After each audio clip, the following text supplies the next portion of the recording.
الرحیم حقیقت اور مجاز کا بیان چل رہا ہے۔ لفظ کے اگر حقیقی معنی لیے جاتے ہیں یعنی معنی موضوع لیے جاتے ہیں تو اس کو بولتے ہیں اس کے حقیقی معنی۔ اگر معنی موضوع کو چھوڑ کر کوئی اور معنی لیے جاتے ہیں کہتے ہیں کہ اس کو مجازی معنی۔ لفظ کے حقیقی معنی ہی مراد ہوں گے جب تک کہ کوئی وجہ سے اس کے حقیقی معنی نہ چھوڑے جائیں۔ اگر حقیقی معنی اس کی چھوڑ دی جاتے ہیں کسی وجہ کی بنا پر تو پھر مجازی معنی لے لیے جائیں گے، اب حقیقی معنی باقی نہیں رہیں گے۔ اس کے بعد ایک اہم بات بتائی جا رہی ہے اسی سے متعلق کہ حقیقتیں تین طرح کی ہیں۔ کیا مطلب؟ لفظ کی حقیقی معنی تین طرح سے ہو سکتا ہے، یا تو وہ متعذر ہو سکتا ہے، یا تو وہ مہجور ہو سکتا ہے، یا تو وہ مستعمل ہو سکتا ہے۔ کیا مطلب متعذر، مہجور، مستعمل؟ متعذر کا مطلب یہ ہے کہ جو لفظ بولا گیا ہے اس کے حقیقی معنی دشوار ہیں، مشکل ہیں، حقیقی معنی مشکل ہیں۔ دوسری صورت یہ ہے کہ لفظ کے حقیقی معنی مشکل تو نہیں ہے لیکن کوئی استعمال نہیں کر رہے ہیں، اس کو چھوڑ دیے ہیں۔ جب بھی وہ لفظ بولا جاتا ہے تو مجازی معنی ہی مراد ہوتے ہیں، جب بھی وہ لفظ بولا جاتا ہے تو مراد ہوتے ہیں، لوگ جو اس کے حقیقی معنی کا استعمال ہی چھوڑ دیے۔ اور تیسری چیز ہے مستعملہ، یعنی لفظ کے حقیقی معنی استعمال ہیں، جیسے کہ بہت ساری مثالیں رہتی ہیں، جیسے لفظ شعر، شعر حقیقی معنی میں استعمال نہیں ہوتا، کیا ہوتا؟ مجازی معنی میں استعمال ہوتا ہے، بہادر کو بھی شعر بول دیتے ہیں، آپ بہادر کو بھی شعر بول دیتے ہیں، دونوں استعمال ہوتا ہے۔ چلیے، ثم الحقیقت انواع ثلاثۃ، پھر حقیقت تین قسمیں ہیں، پھر حقیقت تین یعنی معنی حقیقی کی تین قسمیں ہیں۔ حقیقت تین قسمیں بولے تو متعذرۃ و مہجورۃ و مستعملۃ، ایک ہے متعذرہ، دوسرا ہے مہجورہ، تیسرا ہے مستعملہ۔ اب ان تین قسموں میں کیا کریں گے؟ وفی القسمین الاولین یصار الی المجاز بالاتفاق، پہلی دونوں قسموں میں بالاتفاق مجاز کی طرف لوٹا جائے گا، یعنی حقیقی معنی کو اس وقت چھوڑ دیں گے۔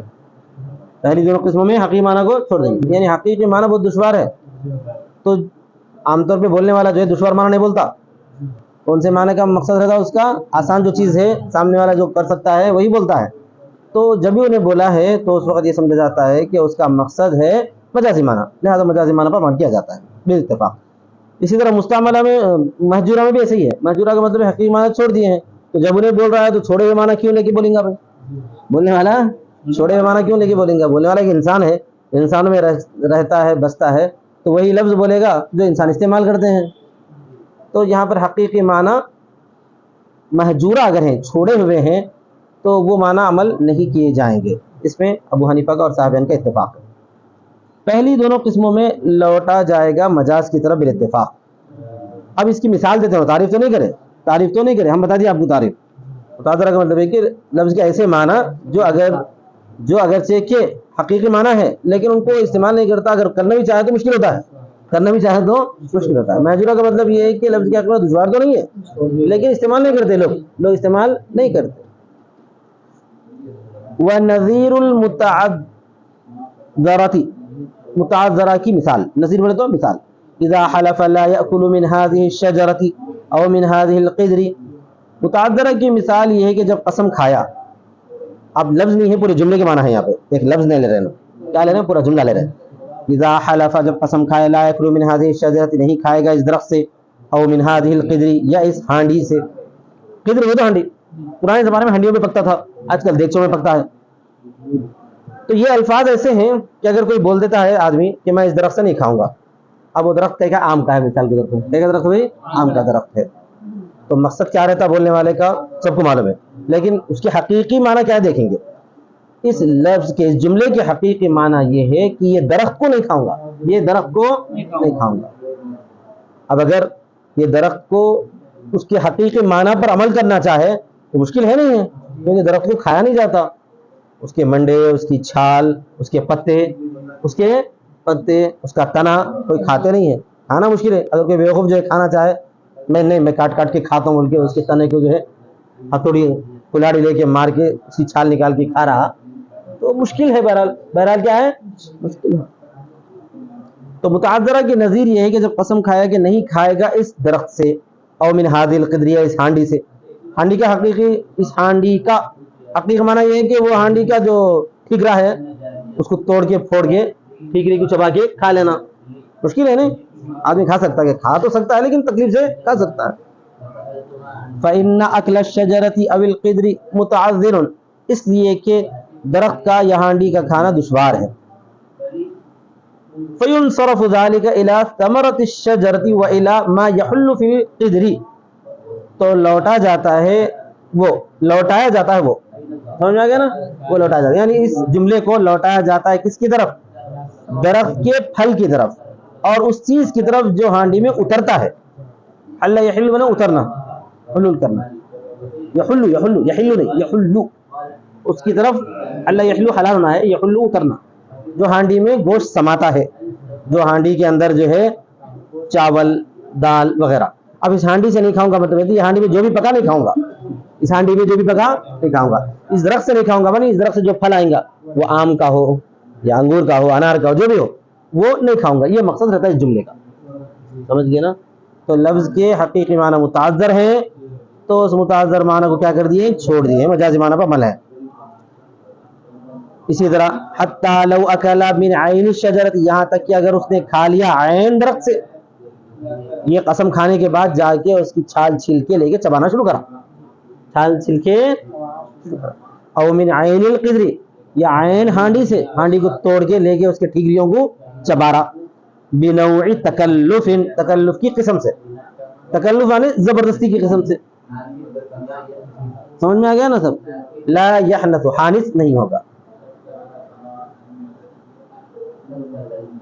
حانث نہیں ہوگا، قسم نہیں ٹوٹے گی، کیونکہ جب قسم کھایا تھا اس وقت اس کے معنی کا مفہوم یہی تھا کہ وہاں پھل مراد ہے، اور یہاں پر گوشت یا اس میں آنے والا جو بھی سالن ہے وہ مراد ہے، یا کھانا ہے وہ مراد ہے. وعلی ھذا قلنا، اسی بنا پر ہم نے کہا اذا حلف، جب قسم کھایا، لا یشرب من هذه البیر، اس کنویں سے نہیں پیے گا، کنواں ہے بڑا بتا رہا اس کو، اس کنویں سے نہیں پیے گا.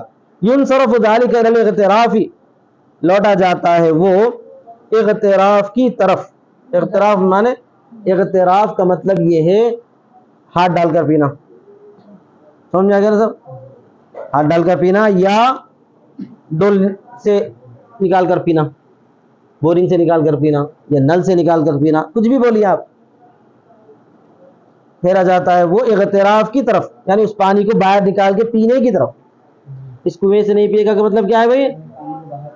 نکال کے پینے کی طرف پھیرا جائے گا. حالانکہ اس کنویں سے پینا کا جو حقیقی معنی ہے وہ ہے کنویں کو منہ لگا کے پینا. کنویں کو مشکل ہے نا بھائی، کنویں کی اس کے لیے کتنی محنت لگتی، کنویں کے اندر اترنا پہلی بات، اور اندر اتر کے بھی جھکنا، اندر اتر کے بھی کیا کرنا؟ جھکنا. ہاتھ لگا کے پینا نہیں ہے، جو ہے لوٹے سے نکال کے پینا نہیں ہے، بلکہ منہ ڈال کے پینا ہے. وہ معنی یہاں پر مراد بالکل نہیں تھے. حتی لو فرضنا، یہاں تک کہ اگر ہم نے فرض کر لیا، انہ لو کرع، اگر اس نے منہ لگایا، بنوع تکلف، تکلف کی ایک قسم سے، لا یحنث بالاتفاق، نہیں حانث ہوگا بالاتفاق. کیوں؟ یہاں پر بھی لفظ کیا ہے؟ اس کنویں سے پینے کے، اس کنویں سے پینے کے حقیقی معنی مراد نہیں ہے، کیونکہ وہ متعذر ہے، مشکل. ٹھیک ہے، یہ تو ہو گئی کس کی مثال بھائی؟ ایک کی چیز متعذر کی مثال ہوئی، لفظ کے حقیقی معنی جہاں متعذر ہو اس کی مثال ہے، لفظ کے حقیقی معنی. اب دوسری محجورہ، محجورہ کا مطلب لفظ کے حقیقی معنی چھوڑے جاتے ہیں، مشکل تو نہیں رہتے لیکن استعمال میں نہیں رہتے. فنظیر المحجورۃ لو حلف لا يضع قدمه في دار فلان، وہ مثال میں بولا تھا کل جو آئی تھی. اگر کوئی آدمی بولا کہ نہیں رکھے گا قدم فلاں کے گھر میں، نہیں رکھے گا قدم فلاں کے گھر میں، اس لفظ کے اگر حقیقی معنی کو آپ دیکھیں تو حقیقی معنی کا مطلب یہ رہتا باہر ٹھہر کے پیر اندر رکھنا، اندر پیر رکھنا، یہ ہے لفظ کے حقیقی معنی. مگر وہ معنی مراد نہیں ہے یہاں، وہ معنی مراد نہیں ہے، مجازی معنی مراد ہے. کیا ہے مجازی معنی؟ گھر میں آنا مراد ہے. کیونکہ جو بھی آدمی بولتے ہیں میں تیرے گھر میں نہیں آؤں گا، میں تیرے گھر میں قدم نہیں رکھوں گا، حیدرآباد میں تو اور زیادہ استعمال کریں، میں تیرے گھر کی طرف دیکھوں گا نہیں، تیرے گھر کی طرف تھوکوں گا نہیں. حیدرآباد میں اور بھی معنی استعمال ہوتے ہیں، اس سے میں آ کے عورتیں بولتی ہیں میں تیرے گھر کی طرف دیکھوں گا بھی نہیں، بولتے نہیں بولتے دیکھوں گی بھی نہیں. تو وہاں پر بھی مراد کیا رہتا؟ گھر میں جانا ہی مراد رہتا ہے، گھر میں جانا ہی، داخل ہونا ہی مراد رہتا ہے. اگر کوئی میں تیرے گھر کی طرف نہیں دیکھوں گا بلکہ قسم کھا لیے تو اس معنی کے حساب سے وہاں پر حقیقی معنی مراد نہیں ہے. کیا ہے حقیقی مجازی معنی مراد ہے، یعنی گھر میں جانا، گھر میں جانا مراد ہے. اب اگر کوئی آدمی بیچارہ میں تیرے گھر میں قدم نہیں رکھوں گا وہ قسم کھا لیا تھا، اب اس کے بعد باہر ٹھہر کے پیر اندر رکھ کے پھر باہر نکال لیا، تو اس کی قسم ٹوٹی نہیں ٹوٹی؟ نہیں ٹوٹی، کیونکہ وہ معنی یہاں پر استعمال میں نہیں ہے. آسان ہے، کر سکتے ہیں، وہ آسان ہے نہیں ہے. اب وہاں ٹھہر کے رکھو پیر، نہیں رکھنے آتا ہے مگر عمل نہیں ہے اس کا. تو جتنی قسمیں وغیرہ ہوتی ہیں یا اسی طرح جو بھی الفاظ ہم استعمال کرتے ہیں ان میں جو ہے کون سے معنی مراد لیے جاتے ہیں؟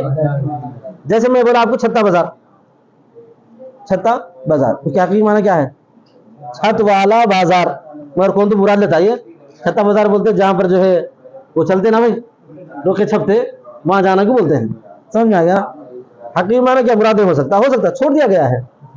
چھتا بازار وہ کیا تھا؟ چھت والا بازار تھا.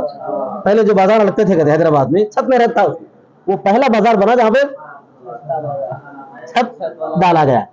کیا کیا گیا؟ چھتا بازار. کیا ہو گیا؟ بعد میں چھاپا بازار بھی بولتے. واللہ عالم صاحب جو بھی ہے.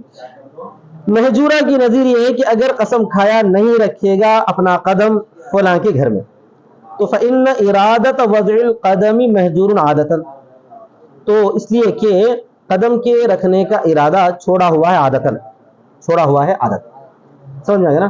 کبھی کبھار ایک لفظ کے حقیقی معنی عادتاً چھوڑے ہوئے رہتے ہیں، کبھی کبھار شرعاً بھی چھوڑے ہوئے رہتے ہیں. کبھی کبھار وہاں پر بھی لفظ کے حقیقی معنی مراد نہیں ہوں گے. جب شرعاً اس کو چھوڑ دیا گیا ہے تو مجازی معنی ہی طے ہو جائیں گے، حقیقی معنی مراد نہیں رہیں گے. اسی وجہ سے اور ایک جملہ آتا شریعت میں وکیل بالخصومہ. سمجھو اس کو، وکیل بالخصومہ. وکیل کا مطلب کیا ہے؟ نمائندگی کرنا. مثال کے طور پر تم سیدھا بیٹھو گے دونوں لوگ کو، مثال کے طور پر انہوں جو ہے اپنی کسی چیز کے بیچنے کا کسی کو ذمہ دار بنا دیا تو انہیں کیا ہوگا؟ ان کا وکیل ہوگا. سمجھا گا؟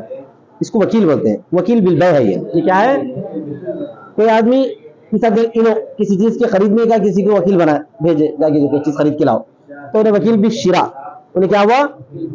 تو جیسے وکیل بالبیع ہوتا، وکیل بالشراء ہوتا، عدالت میں ایک وکیل بالخصومہ رہتا. وکیل بالخصومہ کا مطلب کیا ہوتا ہے؟ جھگڑے کا وکیل. قسم کے مطلب کیا ہے؟ جھگڑا. قسم کا مطلب جھگڑا، لڑائی. قسم فریق کو بولتے ہیں اپنا دشمن، خصومہ جھگڑا. تو وکیل بالخصومہ کا مطلب یہ ہوتا ہے کہ انہیں کیا کرنا ہے؟ جھگڑا کرنا ہے. جا کے آدمی عدالت میں اپنا وکیل مقرر کرتا ہے کیونکہ اس کو بولنے میں اتنا معلومات نہیں رہتی، قانون نہیں جانتا، اس کو تکلفات رہتے، بات صحیح نہیں کر سکتا، تو انہیں کیا کرتا ہے؟ اپنا وکیل بناتا. تو وکیل کیا ہوا؟ انہیں وکیل بالخصومہ ہوا. کیا ہوا انہیں؟ آیا سمجھ میں؟ کس کو بولتے وکیل بالخصومہ؟ کہاں رہتا؟ انہیں عدالت میں رہتا. تو کیا کرنا رہتا اس کا کام؟ اپنے موکل کا دفاع کرنا، اپنے موکل کا دفاع کرنا. اب وکیل بالشراء کا کام کیا تھا؟ جا کے خرید کے لانا. وکیل بالبیع کا کام کیا تھا؟ جا کے بیچ کے آنا. تو وکیل بالخصومہ کیا رہتا؟ عدالت میں جا کے کیا کرنا؟ اپنے موکل کا دفاع کرنا. تو عام طور پر وکیل بالخصومہ کا کام کیا رہتا معلوم ہے؟ اب مثال کے طور پر اس پہ کوئی الزام لگا، اس پہ کوئی الزام لگا، انہوں بول رہے ہیں کہ یہ الزام جھوٹا ہے، تو انہوں جو ہے جھوٹ کو ثابت کرنے کے لیے صاف بول نہیں سکتے عدالت میں، ان کی پیچیدگیوں میں جو ہے باہر نہیں نکل سکتے، تو کیا کرتے ہیں؟ وکیل کو مقرر کرتے. تو انہیں کیا ہوا؟ وکیل بالخصومہ. وکیل بالخصومہ کی ذمہ داری یہ ہے بظاہر عام طور پہ جو عدالتوں میں چلتی وہ یہ ہے کہ انہیں ہر چیز کو انکار کر دینا. کیا کرنا انہیں؟ وکیل بالخصومہ کی ذمہ داری کیا رہتی؟ اب میں جج ہوں، میں پوچھا کیا تمہارے موکل نے، وکیل سے میں پوچھ رہا ہوں، یہ وکیل ہے، وکیل سے میں پوچھ رہا ہوں کیا تمہارے موکل نے جرم کیا ہے؟ تو انہیں کیا بولتا وکیل بالخصومہ؟ نہیں بولتا. کیا تمہارے موکل نے چاقو اپنے ہاتھ میں اٹھائی تھی؟ تو وکیل کیا بولتا؟ نہیں بولتا. اسی طرح پر جو ہے کیا تمہارا موکل اس وقت رات میں وہاں گیا تھا؟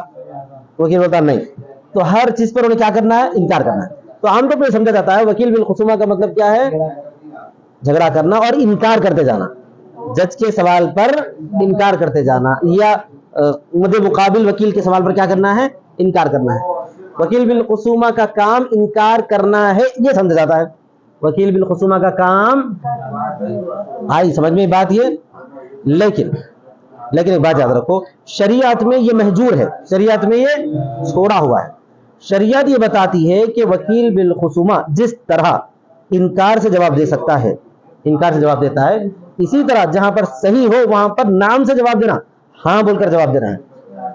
شریعت میں کیا کہلاتا ہے وکیل بالخصومہ؟ وہاں پر ہاں بولنا ہے. وکیل بالخصومہ کیا کرنا ہے؟ وہاں پر ہاں بولنا ہے. صرف لا نہیں بولنا ہے، نام بھی بولنا ہے. شرعی اعتبار سے. تو شرعی اعتبار سے وکیل بالخصومہ کو چھوڑ دیا گیا ہے، اس کے معنی انکار کو چھوڑ دیا گیا ہے.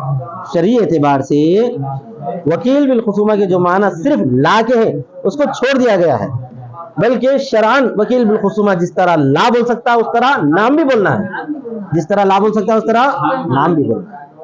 تو اب اگر کوئی آدمی وکیل بالخصومہ بنایا ہے تو شرعاً اس کے مجازی معنی ہے، شرعاً اس کے حقیقی معنی چھوڑ دیے گئے. حقیقی معنی کیا تھا؟ وہ صرف لا بولتے جانا، صرف لا بولتے جانا، صرف لا بولتے جانا. تو شریعت نے اس حقیقی معنی کو چھوڑ دیا ہے. شریعت کیا بولتی ہے؟ آپ جھوٹ نہیں بول سکتے. شریعت کیا بولتی ہے؟ تو شرعاً اس کے معنی لا کے چھوڑ دیے گئے ہیں. اب شرعاً اس کے معنی یہ ہو گئے کہ وکیل بالخصومہ کا مطلب یہ ہے کہ انہیں جس طرح پر لا بولے اسی طرح نام بھی بولے. آئی بات سمجھ میں؟ اسی بنا پر ہم نے کہا وعلی ھذا قلنا، اسی بنا پر ہم نے کہا التوکیل بنفس الخصومہ ینصرف الی مطلق جواب الخصم. توکیل بنفس خصومہ، نفس خصومہ کا وکیل، نفس خصومہ خصومہ ایک ہی بات ہے. نفس خصومہ کا وکیل بنے جھگڑے کے نفس کا وکیل. نفس خصومہ کا وکیل بنانا وہ لوٹتا ہے، مجاہد لوٹتا ہے مطلق جواب خصم کی طرف.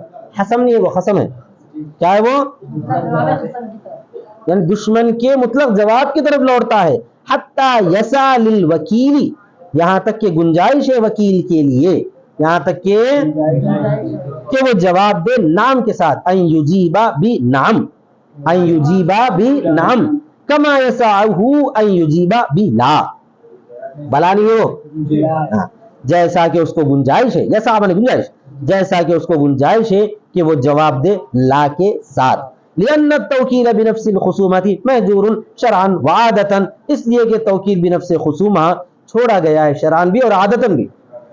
بعد میں یہ نہیں بول سکتا اب وکیل بنانے والا کسی نے انہوں جو ہے کسی کو وکیل بنا دیے، اب وکیل جو ہے بعد میں وکیل سے نہیں لڑ سکتے. ارے میں تو تیرے کو جو ہے نفس خصومہ کا وکیل بنا تھا، تیرا کام کیا ہے؟ نہیں نہیں نہیں بولتے رہنا تھا. تو ہاں ہاں کیوں بولا بیچ بیچ میں تو ہاں کیوں بولا بول کے نہیں لڑ سکتے، کیونکہ نفس خصومہ کے وکیل کے اگرچہ کے حقیقی معنی یہ ہے کہ انہیں لا بولتے جانا، لیکن شرعاً اور عادتاً یہ معنی ہے کہ انہیں لا کے ساتھ ساتھ وقتاً فوقتاً ہاں بھی بولے. لا کے ساتھ ساتھ آئی بات سمجھ میں؟ تو دو چیزیں ہو گئی. پہلی چیز کیا تھی؟ لفظ کے حقیقی معنی متعذر ہوں تو وہاں پر مجازی معنی مراد ہوں گے، اس کی دو مثالیں دی گئی. پھر اس کے بعد جو ہے لفظ کے حقیقی معنی محجور ہوں اور تو وہاں پر بھی جو ہے حقیقی معنی مراد ہوں گے، مجازی معنی ہی لے لی جائیں گے، اس کی بھی دو مثالیں دی. تیسری چیز ولو کانت الحقیقت مستعملۃ، اور اگر حقیقی معنی مستعمل ہو، جیسا کہ بہت ساری مثالیں ہیں، جیسا کہ بہت ساری مثالیں، حقیقی معنی بھی استعمال میں رہتا، کبھی کبھار مجازی معنی بھی لوگ لے لیتے ہیں. اب اس کے بعد پھر پنگا پڑ گیا ہے صاحبین اور ابو حنیفہ کے درمیان. صاحبین یہاں پر فرماتے ہیں کہ اگر حقیقی معنی بھی استعمال میں ہے، مجازی معنی بھی استعمال میں ہے، سمجھ میں آ گیا نا؟ تو اس کی دو قسمیں نکلتی ہیں. اس کی کیا نکلتی ہیں؟ دو. ابو حنیفہ فرماتے ہیں اگر حقیقی معنی استعمال میں ہیں تو پھر قسم وسم نکالنے کی ضرورت نہیں. حقیقی معنی اگر استعمال میں آئے تو ضرورت نہیں ہے، حقیقی معنی ہی مراد ہوگی جب تک کہ حقیقی معنی سے ہٹ کر مجازی معنی استعمال کرنے کی کوئی دلیل یا قرینہ نہ آئے. کون بولتے ہیں یہ؟ ابو حنیفہ. دیکھیے اب پہلے صاحب کی بات بتائیں گے. وَلَوْ كَانَتِ الْحَقِيقَةُ مُسْتَعْمَلَةً، اگر ہو حقیقی معنی مستعمل، فَإِن لَمْ يَكُنْ لَهَا مَجَازٌ مُتَعَارَفٌ فَالْحَقِيقَةُ أَوْلَى بِلَا خِلَافٍ، تو اگر نہ ہو مجاز متعارف تو حقیقی معنی ہی زیادہ بہتر ہے بغیر اختلاف. یعنی صاحب یہ بتاتے ہیں کہ اگر حقیقی معنی بھی استعمال میں ہے، مجازی معنی بھی استعمال میں ہے، لیکن مجازی معنی زیادہ استعمال میں نہیں ہے، وہ دیکھنا پڑتا. مجازی معنی وہ دیکھنا پڑتا. تو اسی کو بولتے ہیں کہ اگر حقیقی معنی بھی استعمال میں ہو تو اگر نہ ہو مجاز مشہور، نہ ہو مجاز مشہور، اگر نہ ہو اس کے لیے مشہور مجاز، اگر نہ ہو اس کے لیے مشہور مجاز تو حقیقی معنی ہی اولا ہے. یہاں صاحبین ابو حنیفہ کے ساتھ ہیں. انہوں بولتے ہیں کہ بھائی حقیقی معنی بھی استعمال میں، مجازی معنی بھی استعمال میں، لیکن کم استعمال ہے. حقیقی معنی کا زیادہ استعمال ہے. جیسے شعر ہے، شعر جب بھی بولتے ہیں تو کیا مراد ہوتا ہے؟ عام طور پہ حقیقی معنی مراد ہوتا ہے. کبھی کبھار مجازی معنی لے جاتے ہیں، وہ ایک الگ چیز ہے، وہ ایک الگ چیز ہے. لیکن اب میں بولا میں شعر دیکھا تو آپ کیا سمجھیں گے؟ فوراً صاحب گئے تھے جنگل کو، شعر دیکھ لیے. تو یہاں پر یہ بولتے ہیں مجازی معنی زیادہ مشہور نہیں ہے، صاحبین بولتے ہیں لہذا حقیقی معنی مراد ہے. ابو حنیفہ کیا بولتے ہیں؟ مجاز مشہور ہے نہیں، وہ دیکھو تک کو حقیقی معنی جب ہے استعمال میں وہی برابر. ابو حنیفہ کیا بولیں گے؟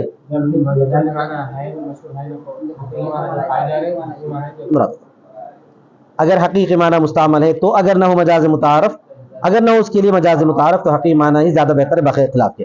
وَإِن كَانَ لَهَا مَجَازٌ مُتَعَارَفٌ، اور اگر ہو اس کے لیے مجاز متعارف.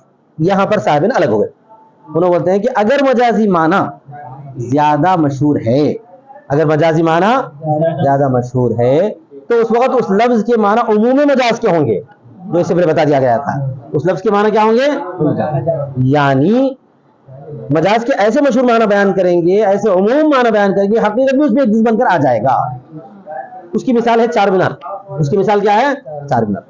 چار مینار کا لفظ جو ہے حقیقی معنی کیا ہے؟ چاروں مینار جو ٹھہرے ہوئے وہ ہے. سمجھ میں آ گیا نا سب؟ اور چار مینار کا دوسرا معنی ہے آس پاس کا علاقہ، آس پاس کا علاقہ یا اسمبلی حلقے چار مینار. دونوں معنی میں استعمال ہے نہیں ہے، لیکن مشہور معنی کون سا ہے؟ حلقے چار مینار زیادہ مشہور معنی ہے، چاروں مینارہ نہیں ہے. اگر میں بولا اسے میں چار مینار گیا تھا، تم کیا سمجھتے؟ وہ سب جا کے چار مینار کی پھر کے آگے سمجھتے ہیں، نہیں سمجھتے. اور کتاب لینے گئے تھے ہوں گے، یہ پاگل ہے پڑھنے والا، ہمیشہ کتاب کی بات کرتے رہتا، تو کتاب خریدنے گیا ہوں گا، سمجھتے نہیں سمجھتے. تو مجازی معنی زیادہ مشہور ہے، زیادہ مشہور. تو صاحب نے ایسے موقع پر کیا ترجمہ کرتے ہیں معلوم ہے؟ عمومی مجاز بہتر ہے بولتے ہیں. مثال کے طور پر اگر میں نے قسم کھائی کہ میں چار مینار نہیں جاؤں گا، کیا قسم کھا لیا میں؟ چار مینار نہیں جاؤں گا. تو ابو حنیفہ رحمۃ اللہ علیہ یہاں پر ترجمہ کیا کرتے ہیں معلوم ہے؟ حقیقی معنی استعمال میں ہے تو حقیقی معنی ہی مراد بولتے ہیں. کیا بولتے ہیں؟ حقیقی معنی ہی مراد ہوں گے. یعنی اگر میں چاروں میناروں کے اندر گیا تو میری قسم ٹوٹے گی.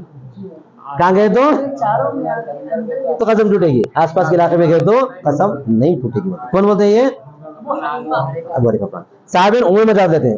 انہوں یہ بولیں گے کہ بھائی آپ چار مینار کے قریب چلے جاؤ تو بھی قسم ٹوٹے گی، وہاں قریب گئے بغیر سیدھا اوپر سے چار مینار میں کود جاؤ تب بھی قسم ٹوٹے گی. کیا مراد لیتے ہیں انہوں؟ عمومی مجاز لیتے ہیں. سمجھ میں آ گئی بات؟ سمجھ میں آسان ہے، بہت آسان ہے.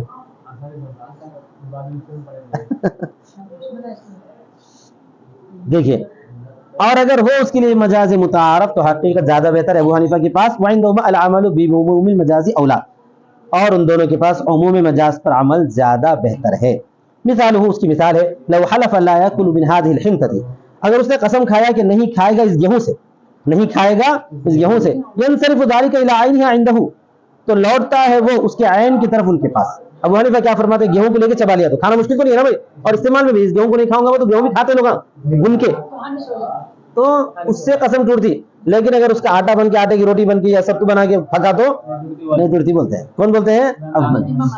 ہم عنده حتى لو وكل من الخبز الحاصل منها، یہاں تک کہ اگر کھایا وہ اس روٹی سے جو اس گیہوں سے حاصل ہوئی، لا يحنث، حانث نہیں ہوگا ان کے پاس. وعندهما ينصرف الى ما تتضمنه الحنطه، اور ان دونوں کے پاس، صاحبین کے پاس، لوٹتا ہے اس چیز کی طرف جس کو حنطہ شامل ہے. تتضمن بولے تو شامل ہے، تتضمن بولے تو شامل ہے، جس کو گیہوں شامل ہے عموم مجاز کے طریقے پر، تو حانث ہو جائے گا اس کے کھانے سے بھی اور اس گیہوں کے، اس روٹی کے کھانے سے بھی جو اسے حاصل ہوئی ہے. اسی طرح اگر قسم کھایا لا یشرب من الفراتی، نہیں پیے گا وہ فرات سے. فرات کا مطلب ایک دریا کا نام ہے، ایک دریا کا نام ہے فرات، وہاں سے نہیں پیے گا. تو ینصرف الی الشرب منها کرعا، تو لوٹتا ہے وہ اس سے منہ لگا کر پینے سے، کیونکہ دریا سے منہ لگا کے پینا مشکل نہیں ہوتے ہیں، کیونکہ دریا میں نہانے کرنے کے لیے جاتے اترتے منہ لگا کے پی سکتے، منہ لگا کے پی سکتے. کنویں میں لگا کے پینا مشکل تھا، کنویں میں دریا میں لگا کے پینا مشکل نہیں ہے. تو عندہ، تو ابو حنیفہ کیا فرماتے ہیں؟ وہاں پر حقیقی معنی مراد ہے، اگر کوئی منہ لگا کے پیا تو قسم کر کے. یا لیکن اگر کوئی جو کھڑے میں پانی لے کے آیا تھا گھر میں، مجاہد کی بیگم لائی تھی، اب انہیں بیٹھ کے وہاں پہ گلاس میں پی رہا تو قسم نہیں ٹوٹے گی. وعندهما الى المجاز المتعارف، اور ان دونوں کے پاس مجاز متعارف کی طرف لوٹتا ہے، اور وہ ہے اس کا پانی پینا کسی بھی طریقے سے ہو، کسی بھی طریقے سے ہو، بس بأي طریق کانا، کسی بھی طریقے سے ہو. وآخر دعوانا الحمدللہ رب العالمین.